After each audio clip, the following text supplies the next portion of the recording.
Baik, selamat sore teman-teman semuanya. Terima kasih atas kehadirannya menghadiri acara ini. Acara ini kita buat adalah sebagai konferensi pers. Kita tahu bahwa selama ini Pak Jokowi selalu mendapat gangguan dan termasuk juga ada gugatan-gugatan terhadap beliau dan keluarga. Yang mana menurut kami sebenarnya gugatan-gugatan itu tidak berdasar, tetapi karena diajukan di pengadilan tentunya harus kita hormati dan harus kita hadapi. Kami di sini adalah tim kuasa hukum daripada Pak Jokowi dan juga tim kuasa hukum mewakili Ibu Iriana. Ada Pak Rifai, ada Pak Andra, ada Ibu Dame Purba, ada Yakub Hasibuan, ada Firman Pangaribuan, ada Nikolai, dan ada Nurul Firdausi. Kami semuanya ini tim yang ditunjuk oleh Bapak Jokowi dan juga Ibu Riana mewakili beliau-beliau itu dalam suatu 3 perkara yang ada, 1 di PT UN, 2 di Pengadilan Negeri Jakarta Pusat. Pertama yang ingin saya beritahukan bahwa gugatan yang di PT UN itu adalah menyangkut perkara di mana ada tuduhan tentang dinasti politik. Putusan ini sudah dibuatkan oleh PT UN beberapa waktu yang lalu dan gugatan tersebut dinyatakan tidak diterima. Jadi itu satu membuktikan bahwa sebenarnya persoalan dinasti politik itu sebenarnya tidak pernah terbukti di PT UN. Kedua, hari ini tanggal 25 April telah keluar putusan Pengadilan Negeri Jakarta Pusat sehubungan gugatan yang ditujukan kepada Bapak Jokowi. Ada juga di sana KPU dan beberapa tergugat. Nanti akan kami berikan. Gugatan tersebut juga oleh Pengadilan Negeri Jakarta Pusat hari ini dinyatakan telah tidak diterima. Ya, eksepsi kami dikabulkan, lakukan eksepsi absolut dan gugatan tersebut tidak diterima. Gugatan ini adalah gugatan yang diajukan melalui kuasa hukumnya yaitu Egy Sujana dan kawan-kawan. Dan gugatan itu tidak diterima oleh Pengadilan Jakarta Pusat. Gugatan ini adalah mengenai tuduhan yang dituduhkan kepada Bapak Jokowi tentang ijazah palsu. Mengenai ijazah palsu sudah kita ketahui bersama, sudah panjang sekali urusannya. Bahkan ada orang-orang yang menuduh beliau menggunakan ijazah palsu. Hal itu adalah tidak benar. Dan akhirnya Pengadilan Jakarta Pusat telah juga menyatakan tidak menerima gugatan yang diajukan oleh beberapa orang yang diwakili oleh Egy Sujana dan gugatannya itu dinyatakan tidak dapat diterima. Nah, terus terang aja mengenai ini kami perlu jelaskan. Hal ini memang tidak boleh kita biarkan sebagai negara hukum. Coba bayangkan, Pak Jokowi ditetapkan sebagai presiden. Tiba-tiba ada orang lain yang tidak ada hubungan hukum dengan Pak Jokowi, menuduh Pak Jokowi menggunakan ijazah palsu. Nggak ada persoalan. Jadi coba bayangkan seakan-akan Anda, para wartawan, ditunjuk nanti menjadi wali kota. Ya, terpilih jadi wali kota. Tiba-tiba ada orang lain mengatakan, oh Pak Wali Kota itu menggunakan ijazah palsu. Padahal tidak ada urusannya. Nah kemudian dari Pak Jokowi mengatakan itu tidak benar. Tuduhanmu itu. Lantas dari pihak Egy Sujana mengatakan kalau tidak benar buktikan dong katanya. Loh kok kami yang membuktikan? Kalau Anda menuduh Pak Jokowi memiliki ijazah palsu, buktikan dong bahwa ijazah Pak Jokowi itu palsu. Kok Pak Jokowi disuruh buktikan ijazahnya palsu atau tidak palsu? Jadi kalau setiap orang ini dibiarkan seperti ini, bayangkan semua nanti pejabat-pejabat di negeri ini, menteri, akan dituduh ijazah Pak Menteri itu adalah palsu. Lantas kalau menterinya membantah, oh tidak benar itu palsu. Lantas orang itu bilang, Pak Menteri harus buktikan. Loh kan nggak benar dong azas pembuktian seperti ini. Ini sama halnya seperti kemarin juga kami sampaikan di Mahkamah Konstitusi. Prinsip hukum itu adalah actore incumbit probatio. Itu selalu saya katakan ini untuk menjadi pemahaman bagi masyarakat umum. Barang siapa mendalilkan haknya, ya mendalilkan sesuatu hak, maka dia harus membuktikan dalilnya itu. Kalau Anda menuduh Pak Jokowi adalah menggunakan ijazah palsu, buktikan Pak Jokowi itu menggunakan ijazah palsu. Tapi sebaliknya waktu di persidangan, kita sudah katakan itu tidak benar.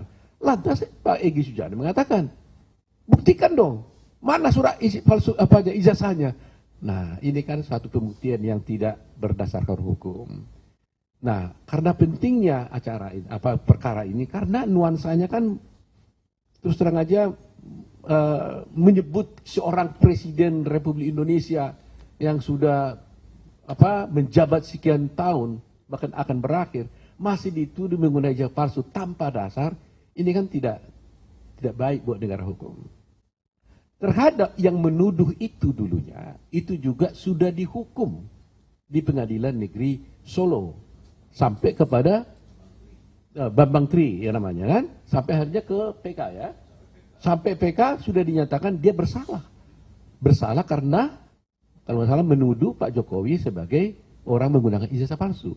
Jadi dari segi pidana pun sudah terbukti yang menggugat ini telah dihukum ya. Bambang Tri itu telah dihukum di pengadilan. Nah sekarang dia coba melalui perkara perdata di Pengadilan Negeri Jakarta Pusat. Ternyata juga tidak terbukti. Jadi inilah mungkin yang, nah ada satu lagi perkara yang belum diputus, juga itu gangguan terhadap Pak Jokowi menurut kami. Karena gugatan itu diajukan terhadap Pak Jokowi sehubungan dengan penetapan Gibran sebagai calon presiden. Nah padahal perkara ini kan sudah diputuskan di Mahkamah Konstitusi. Nah ini mungkin dalam waktu singkat ini akan segera diputus, tapi 3 perkara ini kebetulan kami ditunjuk oleh Pak Jokowi dan Ibu Negara, Ibu Riana sebagai kuasa hukumnya. 3-tiganya kami wakili, 2 sudah diputus dan kami menang. Gugatan terhadap Pak Jokowi tidak terbukti. Tinggal 1 lagi kita menunggu putusannya. Jadi pernyataan sekali lagi adalah mengenai ijazah palsu yang dituduhkan kepada Pak Jokowi itu adalah tidak benar. Sudah diputus oleh Pengadilan Negeri Jakarta Pusat bahwa itu tidak benar. Mengenai soal dinasti politik, sudah diputus oleh Pengadilan Tata Usaha Negara dan juga itu tidak benar. Semua gugatan-gugatan tersebut telah dinyatakan tidak diterima baik oleh PT UN maupun oleh Pengadilan Negeri Jakarta Pusat. Oleh karena itu, saya himbau kepada semua pihak untuk bisa menghormati hukum dan jangan lagi ada orang-orang yang menuduh adanya dinasti politik, jangan lagi ada orang-orang yang menuduh bahwa Pak Jokowi tidak memiliki ijazah palsu. Semuanya itu telah terbukti tidak benar. Itu keterangan kami. Mungkin ada Pak Niko mau menyampaikan sesuatu? Jadi saya hanya menambahkan apa yang disampaikan oleh Prof. Otto, bahwa tuduhan ijazah palsu itu sudah mempunyai kekuatan hukum tetap ketika Bambang Tri dijatuhi vonis di Pengadilan Negeri Solo, kemudian banding, waktu itu vonis 6 tahun, kemudian banding, kemudian kasasi dan PK menguatkan putusan Pengadilan Negeri Solo dengan vonis 4 tahun, dari 6 tahun menjadi 4 tahun untuk Bambang Tri. Nah inilah Bambang Tri menggunakan Egy Sujana dan kawan-kawan kembali mengajukan apa yang tadi Prof. Otto sampaikan di Pengadilan Negeri Jakarta Pusat. Ternyata kemarin juga sudah tidak diterima. Jadi gugatan tersebut tidak diterima. Nah, untuk itu saya minta kepada pihak-pihak yang selalu menarasikan tentang ijazah palsu, tentang nepotisme dan sebagainya dari Pak Jokowi, saya minta segera dihentikan karena mempunyai dampak dan akibat hukum apabila masih terus dilakukan itu. Dan semua warga negara sama kedudukannya di depan hukum, sehingga saya minta siapapun pihak-pihak yang berusaha kembali untuk menyampaikan hal-hal yang fitnah, hal-hal yang tidak benar terhadap Pak Jokowi, mohon untuk segera dihentikan karena dampak hukum dan akibat hukumnya ada bagi pihak-pihak tersebut. Saya kira itu, dan saya minta masyarakat lebih peka, lebih jernih, dan lebih waspada lagi terhadap berita-berita provokatif, berita-berita yang fitnah terhadap Pak Jokowi dan keluarganya. Saya kira itu dari saya kembalikan kepada Prof. Otto. Baik, terima kasih teman-teman semuanya. Sebagai tambahan mungkin agar teman-teman bisa mengetahui bahwa gugatan yang di PT UN itu diajukan oleh melalui tim Pembela Demokrasi Indonesia, TPDI. Ya, itu penggugatnya yang di PT Tutun, dan itu kita menang. Sedangkan yang di Jakarta Pusat itu adalah Egy Sujana dan kawan-kawan. Ya. Ada pertanyaan dari teman-teman semuanya?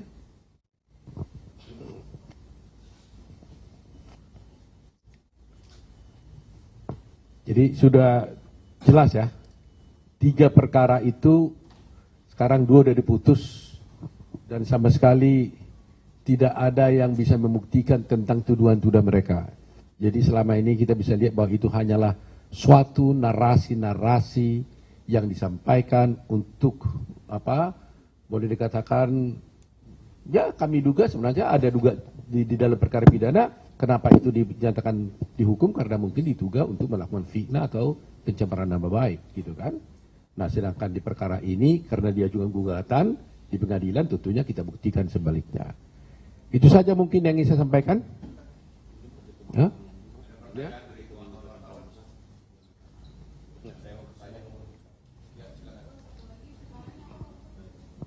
Oh. Nah, satu lagi perkaranya itu adalah perkara yang diajukan oleh Pak silakan. Oke, jadi ada 3 gugatan, 2 di PN Jakarta Pusat, 1 di Petun Jakarta. Yang di Petun Jakarta itu pengajuannya dilakukan oleh Tim Pembela Demokrasi Indonesia, ya, Jilid 1, itu Petrus Salistinus dan kawan-kawan. Yang digugat diantaranya Pak Jokowi, lebih kurang yang dibahas terkait dinasti politik. Sudah diputus oleh Petun Jakarta beberapa bulan lalu, dinyatakan tidak diterima. Lalu perkara yang kedua itu diajukan di PN Jakarta Pusat oleh Tim Pembela Demokrasi Indonesia Jilid 2. Ya, itu diajukan oleh Mas Patra Wijaya dan kawan-kawan, ya, Patra Zena lebih kenalnya, di Jakarta Pusat, ya, dan ini masih berjalan. Kita juga mengajukan eksepsi absolut, tapi masih menunggu keputusan seperti apa. Lalu perkara ketiga diajukan oleh Egy Sujana dan kawan-kawan. Ini mewakili Pak Egy, ini mewakili Bambang Tri dan kawan-kawan, ya. Itu terkait ijazah palsu. Inilah yang baru diputus hari ini dan dinyatakan bahwa PN Jakarta Pusat tidak berwenang atau tidak menerima perkara itu karena eksepsi absolut. Yang menarik di gugatannya Bambang Tri ini, petitumnya mungkin biar teman-teman tahu, tuntutannya adalah 1, memerintahkan Pak Jokowi untuk menunjukkan ijazah aslinya. Jika tidak bisa, maka tidak sah pengangkatannya sebagai presiden sejak tahun 2014. Itu tuntutan pertama. Kedua, tuntutannya adalah agar penggugat atau terpidana dinyatakan tidak bersalah. Yang ketiga, agar Pak Jokowi membayarkan kerugian 10 triliun. Yang keempat, meminta pemerintah bayarkan kerugian 10 triliun juga, jadi 2 kali 10 triliun. Lalu menuntut Pak Jokowi minta maaf dan mengakui kesalahannya pada rakyat di media massa. Dan terakhir, meminta MPR untuk bersidang dan memastikan tidak ada presiden menggunakan ijazah palsu. Jadi inilah petitumnya, tapi ini semua tidak masuk ke pokok perkara karena sudah dinyatakan tidak dia dapat diterima gugatannya. Demikian. Ya, silakan. Selamat sore Pak Oto dan juga teman-teman, saya Putu dari Kompas TV. Penegasan aja, tadi kan sempat disampaikan bahwa menghimbau jangan ada lagi fitnah-fitnah kepada Pak Jokowi ataupun juga keluarga Pak Jokowi. Apakah dari 3 perkara yang 2 sudah diputus dan 1 sedang menunggu putusan ini akan ada langkah hukum dari tim hukumnya Pak Jokowi, misalnya menggugat pihak-pihak yang mengajukan, atau misalnya sudah ada mungkin nama-nama yang dicatat ini yang sudah memfitnah dan akan ada proses hukum lanjutan. Terima kasih Pak. Ini pertanyaan yang bagus sekali nih memang. Jadi terhadap yang pertama yaitu Bambang Tri, itu kan dulu dia membuat fitnah-fitnahan seperti itu di media. Dan akhirnya Bambang Tri bukan oleh Pak Jokowi yang melaporkan, ya. Ada pihak lain, akhirnya Bambang Tri ini telah dihukum penjara dan dikuatkan oleh begitu ya Mahkamah Agung dan dia bersalah. Gitu ya. Jadi coba bayangkan, dia sudah nyatakan bersalah, itu kan menggambarkan bahwa sebenarnya tuduhan kepada Pak Jokowi itu kan tidak benar. Tetapi apa yang terjadi? Sudah tidak benar, malah ada lagi gugatan untuk menyatakan bahwa Pak Jokowi itu menggunakan ijazah palsu. Ya seperti tadi yang dibacakan itu, malah diminta lagi gugatan ganti rugi dan sebagainya. Sudah dihukum penjara, ada lagi pihak tertentu yang menggugat lagi. Nah, kalau tadi ada pertanyaan lantas bagaimana? Kok sudah 3 ada gugatan, 2 sudah diputus, 2-duanya tidak terbukti. Pak Jokowi ini, pertanyaan tadi kan, mau apa? Mau langkah hukum apa? Yang kami tahu, Pak Jokowi tidak pernah mengatakan mau melaporkan siapa-siapa dalam hal ini. Beliau itu sungguh-sungguh berjiwa besar. Dihina, dicemarkan nama-baiknya, dicaci maki, nggak pernah mau melaporkan seperti ini. Itulah terus terang aja kami sebagai tim hukum ini merasa terharu betul ya melihat Pak Jokowi ini. Kadang-kadang kita berdiskusi, ini kok kalau dibiarkan nanti ini terus-menerus nggak kapok-kapok nih kita bilang. Tapi Pak Jokowi itu selalu mengambil sikap, sudah, nggak apa-apa. Dia rela dicaci maki begitu, yang penting negara ini baik. Jadi tidak ada pun satu pesan sampai sekarang ini. Saya nggak tahu besok ya, tapi sampai sekarang ini. Kepada kami untuk mengatakan, gugat balik, lapor balik orang itu. Nggak ada. Nah itulah kehebatan daripada Pak Jokowi ini. Sudah terang-terang kan? Kan sudah dikontes, dicoba melalui media massa, nggak berhasil. Dicoba melalui pengadilan, nggak berhasil. Nah terus mau apa? Ini negara kita kan negara hukum. Jadi saya kira patutlah kita harus mengikuti jejak Pak Jokowi, bahwa dia tidak mau membuat suasana menjadi keruh. Yang penting sudah diberikan kesempatan seluas-luasnya. Kalau Anda tidak yakin, juga di pengadilan ternyata mereka tidak berhasil juga. Jadi itu jawaban kami itu. Ya. Ada lagi yang lain? Saya kira mungkin cukup ya. Jadi yang penting kita, pesan yang ingin disampaikan itu adalah, pertama Pak Jokowi tidak ada keinginan untuk melaporkan siapapun, melapor balik tidak ada. Kedua, jangan sampai ada lagi menuduh Pak Jokowi melakukan politik dinasti, karena ternyata itu sudah diputus oleh petun, tidak ada buktinya. Jangan ada lagi yang menuduh Pak Jokowi tidak memiliki ijazah palsu, karena sudah diputus oleh Pengadilan Negeri Jakarta Pusat bahwa itu tidak benar. Jadi saya kira semuanya game is over, sudah selesai semuanya. Ya, terima kasih. Jadi saya ucapkan terima kasih kepada semua pihak ya, yang ada juga di sana KPU juga jadi pihak, ada juga yang Prabowo jadi pihak di dalam perkara itu. Ada kementerian-kementerian keuangan, kementerian-kementerian yang menjadi pihak. Nah, terima kasih kepada mereka semua, dan juga terima kasih kepada Pengadilan TUN, Pengadilan Jakarta Pusat yang telah memutus perkara ini secara adil dan fair. Gitu. Terima kasih. Ya, terima kasih.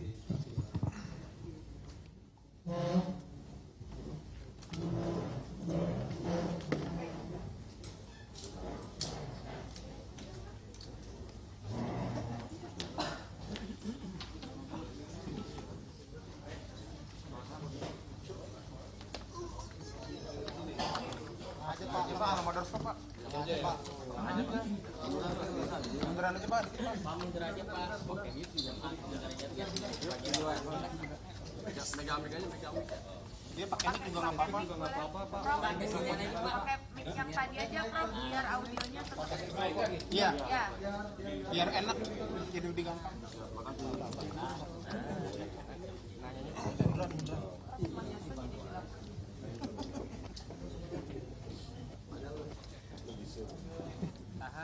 Contoh Prof.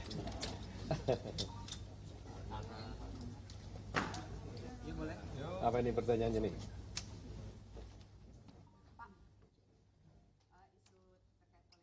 Pak, kemarin kan nama Mas Hasto sempat disebut ini seolah-olah menjadi penghalang antara Pak Prabowo dan juga Pak Jokowi. Nah, terkait dengan hal itu, apakah ada pesan juga dari Pak Jokowi ataupun juga dari Pak Prabowo terkait dengan nama Mas Hasto untuk diingatkan lewat jalur hukum gitu?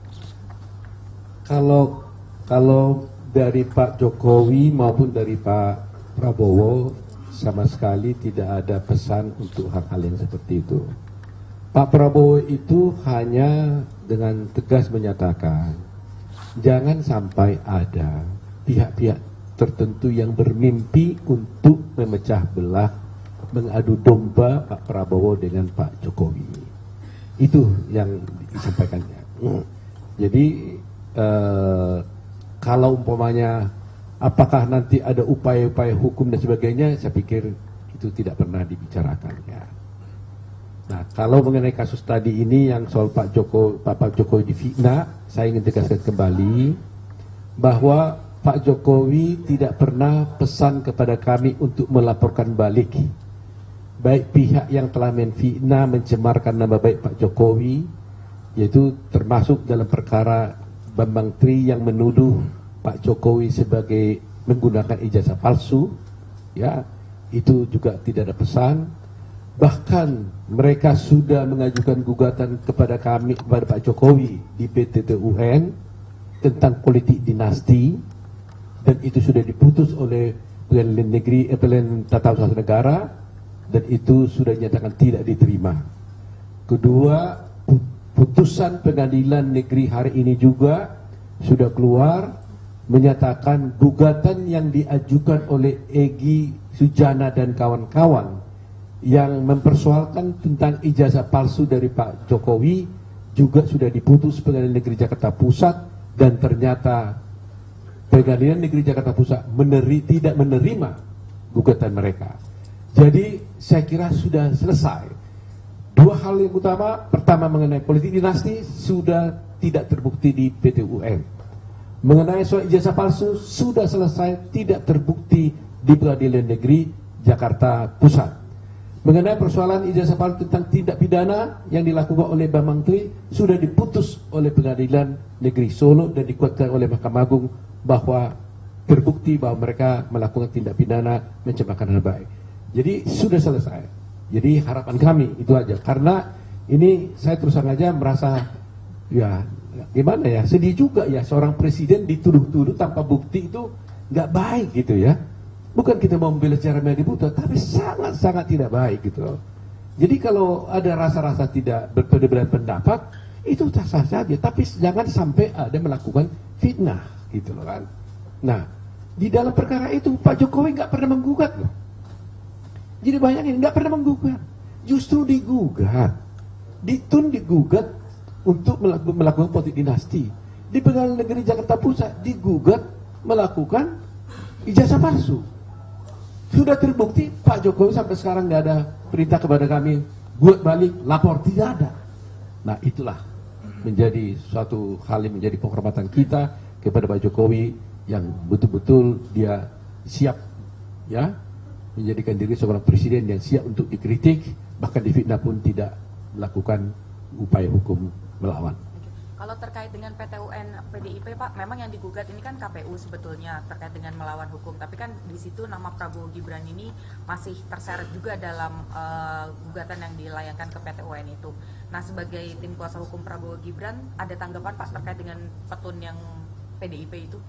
Yang PDIP yang dulu ya? Yang kemarin, ini baru nanti. Ongoing sekarang? Sekarang, nah nanti sidang katanya sudah lengkap dan akan sidang tanggal 2 Mei. Nah, mengenai soal gugatan yang PDIP yang sekarang yang dari partai PDIP ya, yang diwakili oleh Pak Gayus ya. Ya. Nah, terus terang aja dari tim hukum Prabowo Gibran nanti mungkin kami berbagi tugas, bukan kami yang akan mewakilinya. Mungkin akan mengajukan intervensi terhadap itu kali kasus itu, karena yang digugat kan KPU. Nah, tapi kita sudah sampaikan kepada tim yang lain supaya masuk sebagai intervensi untuk kasus itu, supaya bisa memberikan keterangan yang seimbang lah di kasus itu ya.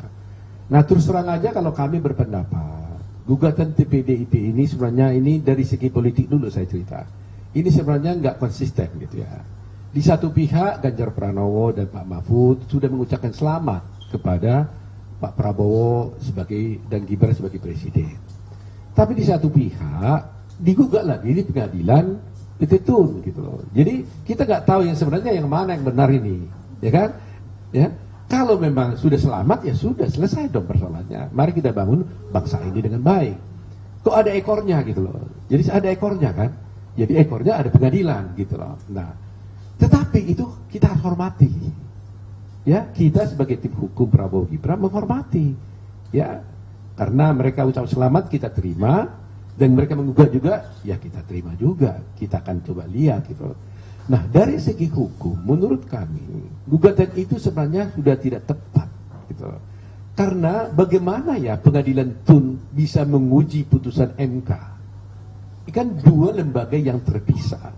Kalau Tun, umpamanya PT Tun atau Mahkamah Agung menguji putusan daripada PT Tun yang di bawahnya, lembaga di bawahnya, itu boleh-boleh saja. Tapi kan forumnya kan beda. PT Tun mau menggugat putusan UKD-MK.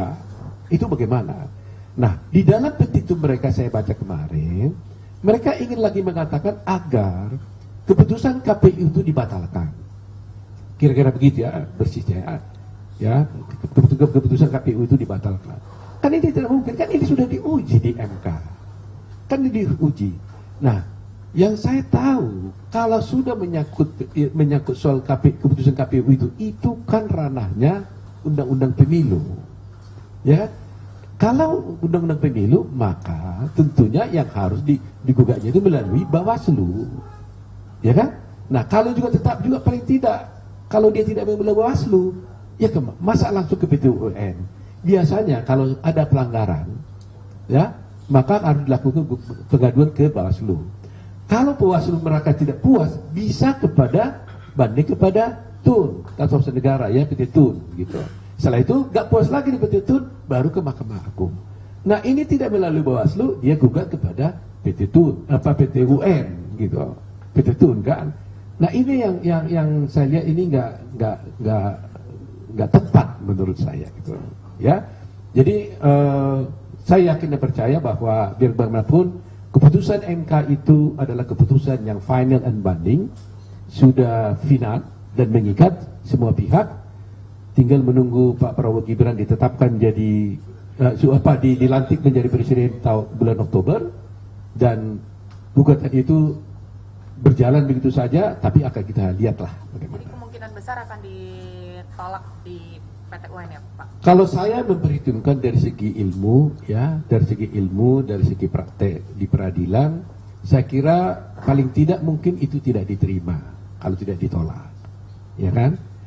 Perbedaannya ditolak dan tidak diterima itu begini. Kalau tidak diterima, secara formal tidak memenuhi syarat. Kalau ditolak, itu material gugatan pokoknya yang ditolak. Nah, perhitungan saya nanti di akhir perkara, gugatannya itu akan tidak diterima karena menurut kami itu bukan ranahnya Tun. Ya, tapi seandainya pun masuk ke pokok perkara juga tidak bisa. Karena apa? Gini ya, mereka kan mempersoalkan pelanggaran. Nah, sudah diuji oleh MK mengatakan pelanggaran itu tidak terbukti. Nah, kalau begitu semuanya kan nggak habis-habis dong. Sudah diuji di Mahkamah Konstitusi, pelanggarannya tidak terbukti, mau diuji lagi di PT UN bahwa pelanggarannya mau terbukti. Nah, kalau sana mengatakan terbukti, kacau dong negeri ini. Ya kan? Jadi itu, karena di dalam gugatannya katanya kemarin Pak Prof. Gayus dalam diskusi kami di Kompas TV, dia mengatakan bahwa ini adalah mengenai soal pelanggaran yang akan dilakukan, perbuatan melawan hukum katanya. Nah, perbuatan melanggar hukum ini, pelanggaran itu sudah diputus, sudah dipertimbangkan oleh MK. Jadi sudah final gitu loh. Hasilnya game is over lah menurut saya. Oke. Gitu ya. Ya, terima kasih ya. Terima kasih ya.